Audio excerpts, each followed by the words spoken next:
নমস্কার বন্ধুরা, একটা পাত্র নিয়েছি, তাল দিয়ে একটা ভাপা পিঠা বানিয়ে আমি দেখাবো আজকে। দেখো, পাত্রের মধ্যে আমি তালের গোলা বানিয়ে নিয়েছি। তোমরা নিশ্চয়ই সকলেই পারো তালের গোলা বানাতে, সেই জন্য আর সেটা দেখালাম না। এবার পাত্রে তালের গোলাটা নিয়ে নিলাম পরিমাপ মতো। তালের গোলা নেওয়া হয়ে গেল। এবার আমি এর মধ্যে এক এক করে কী অ্যাড করছি সেটাই দেখে নাও। এবার এর মধ্যে অ্যাড করে দিলাম পরিমাপ মতো সুজি ঢালা হচ্ছে। এই মিশ্রণটা খুব ভালোভাবে তৈরি করে নিতে হবে বন্ধুরা, সেক্ষেত্রে পিঠেগুলো একদম নরম হবে। এবার তালের সঙ্গে সুজির সঙ্গে খুব ভালোভাবে মিশিয়ে নেওয়া হচ্ছে, খুব সুন্দরভাবে মেশানো হচ্ছে।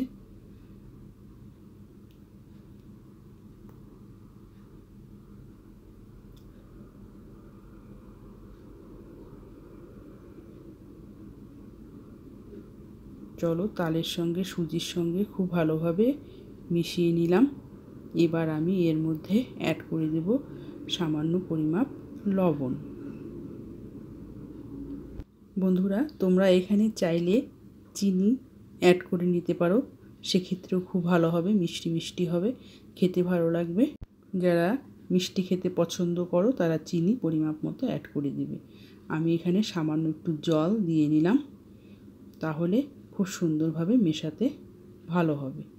চলো, মিশিয়ে নেওয়া হচ্ছে খুব সুন্দরভাবে সব কিছু।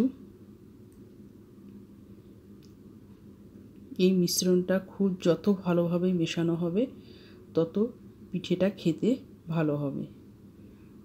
দেখতে পাচ্ছ, খুব সুন্দরভাবে মিশিয়ে নিলাম। এবার আমি এখানে অ্যাড করে দেব দুধ।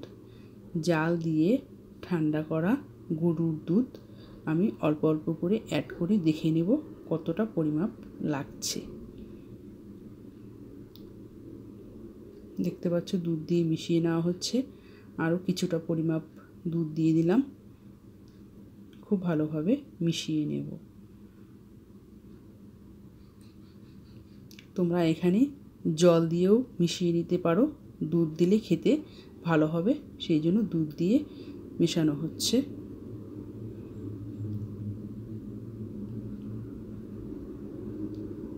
আর একটু দুধ দিয়ে ভালোভাবে মিশিয়ে নেওয়া হচ্ছে। তোমরাও নিশ্চয়ই মেশাতে মেশাতেই বুঝতে পারবে গাঢ়ত্বটা কতটা রয়েছে। মিশিয়ে নেওয়া হচ্ছে খুব ভালোভাবে।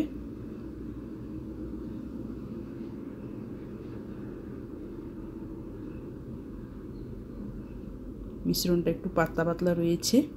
আমি এই মিশ্রণটা একটু ঢেকে দেব, ঢেকে রেখে দেব কিছুক্ষণ, তাহলেই মিশ্রণটা একদম তৈরি হয়ে যাবে সুন্দরভাবে। চলো, ঢেকে রেখেছি কিছুক্ষণের জন্য। এবার ঢাকাটা খুলে নিলাম। দেখতে পাচ্ছ, ঢাকাটা খুলে নেওয়ার পর একটু ঘনত্বটা হয়েছে, সুজিটাও একদম সফট হয়ে গেছে এবং সব কিছু মিশে খুব সুন্দরভাবে একটা মিশ্রণ তৈরি হয়ে গেল।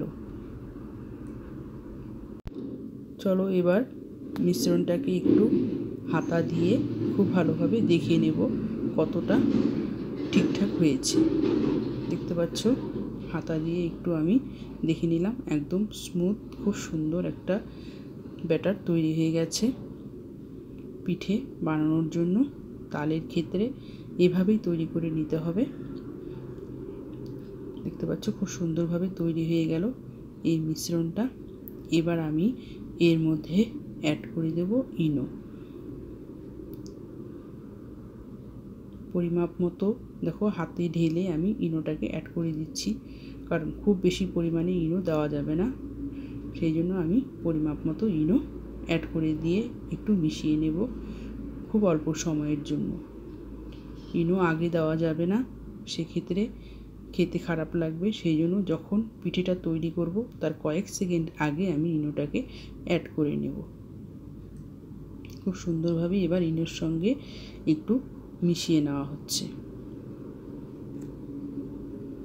এবার চলো, একটা প্লেট নিয়ে নিয়েছি, এর মধ্যে আমি স্টিলের দুটো বাটি নিয়ে নিলাম। তোমরা যে কোনো বাটিতেই করতে পারো, আমি স্টিলের বাটি নিয়ে নিয়েছি। এবার এই বাটির মধ্যে আমি সামান্য তেল দিয়ে নেব। সাদা তেল দিয়ে দিলাম, তোমরা এখানে ঘিও ব্যবহার করতে পারো বন্ধুরা। এবার তেলটাকে আমি বাটির মধ্যে ভালোভাবে মেখে নেব, যেন বাটির গায়ে লেগে না যায়। সেই জন্য তেলটাকে খুব সুন্দরভাবে মেখে নেওয়া হচ্ছে। চলো, বাটির মধ্যে তেলটাকে খুব ভালোভাবে মেখে নিলাম। এবার আমি যে ব্যাটারটা তৈরি করেছিলাম সেই ব্যাটারটা আমি বাটির মধ্যে পরিমাপ মতো দিয়ে দেব। দেখো, হাতা দিয়ে আমি ব্যাটারটা দিয়ে দিচ্ছি বাটির মধ্যে।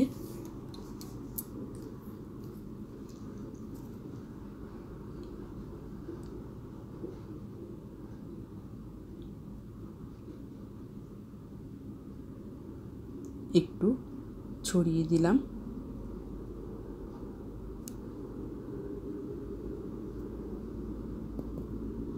এবার আমি একটু খেজুর গুড় নিয়েছি, যেটা আমি এই পুর হিসেবে ব্যবহার করছি।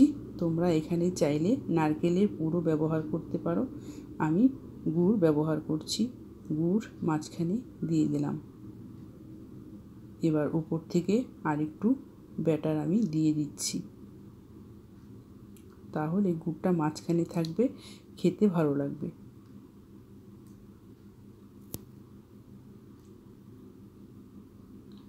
দেখতে পাচ্ছ, উপর থেকে খুব সুন্দরভাবে আমি দিয়ে দিলাম। এবার আমি উপর থেকে একটু কিশমিশ দিয়ে সাজিয়ে নিচ্ছি। তোমরা এখানে কাজু ব্যবহার করতে পারো, আলমন্ড, বাদাম ব্যবহার করতে পারো। আমি কিশমিশ দিয়ে সাজিয়ে নিচ্ছি। খুব সুন্দরভাবে একটা ফুলের আকারে আমি কিশমিশগুলোকে বসিয়ে দিচ্ছি। যখন পিঠেটা ভাপা হবে তখন খেতে খুব ভালো লাগবে এবং দেখতেও বেশ ভালো লাগবে। সেই জন্য কিশমিশ দিয়ে খুব সুন্দরভাবে সাজানো হচ্ছে।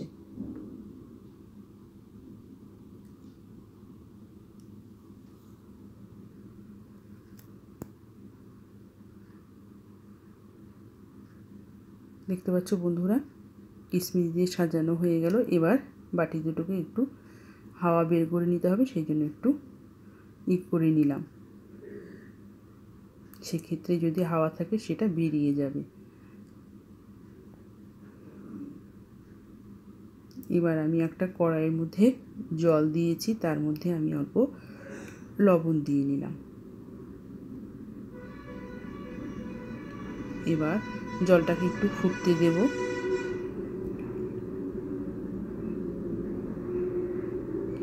দেখতে পাচ্ছ, লবণ দেওয়ার ফলে খুব তাড়াতাড়ি জলটা ফুটে উঠেছে। এবার আমি এখানে একটা থালা বসিয়ে নিলাম। যেটা ছিদ্র করা থালা রয়েছে, সেই থালার উপরে আমি বাটি দুটো বসিয়ে দেব। তোমরা এখানে 3টে 4টা একসঙ্গে করে নিতে পারো, আমি দুটো করেই বানিয়ে নিচ্ছি। দুটো বাটি বসানো হয়ে গেছে। এবার উপর থেকে আমি ঢেকে দেব। আঁচটাকে একদম মিডিয়াম টু লোয়ে রেখে দিতে হবে, সেক্ষেত্রে পিঠেটা ভালো হবে। দেখতে পাচ্ছ হচ্ছে, আমি আবার একটু ঢেকে দিলাম। বেশ খানিকক্ষণ ঢেকে রাখার পর ঢাকাটা খুলে নিয়ে দেখে নিতে হবে পিঠেটা কত দূর হয়েছে। এইভাবেই আমি ঢেকে রেখেছি। আবার একটু ঢাকাটা খুলে নিলাম, দেখে নেওয়া হচ্ছে। দেখতে পাচ্ছ বন্ধুরা, ফুলে উঠেছে খুব সুন্দরভাবে পিঠেটা। চলো, আরও কিছুক্ষণের জন্য ঢেকে দিতে হবে। একটু মাঝখানে দেখে নিলাম, সেই জন্য আর একটু ঢেকে দেব।